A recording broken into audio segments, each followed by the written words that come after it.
Fest 2015 is over, but the Mess Fest is still ongoing, and the cleanup has just begun. The crowds are long gone, but the squishy, muddy mess at City Park's festival grounds following weekend rains and Voodoo Fest is causing its own set of problems. Boots are on the ground and in the mud as crews work to break down stages and secure loads for transport. Even this heavy machinery needed a lift after being caught in the monster mash.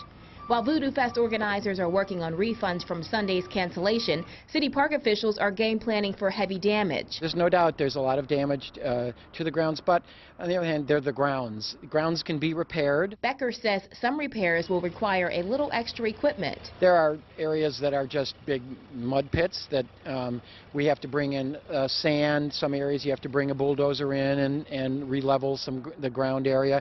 Other places that have ruts, you can just fill the ruts in. And all of this work will take some time, but time will be a friend to the park with no upcoming big events on the festival grounds. We have some at Big Lake, where we have the Mayor's Book Fairs over at Big Lake this next weekend.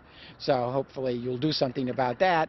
But we don't have any really big events over there until the springtime when Hogs for the Cause comes back out. Damage like this comes at a shared cost. We have a damage deposit with the Voodoo Fest that we will be using to make repairs, and then we will be using some of our own money to make repairs. When planning outdoor events, there's always a chance that weather conditions won't agree. But in this case, a little voodoo may have kept the worst from happening. We were very disappointed, as Voodoo was, to have to cancel the last day.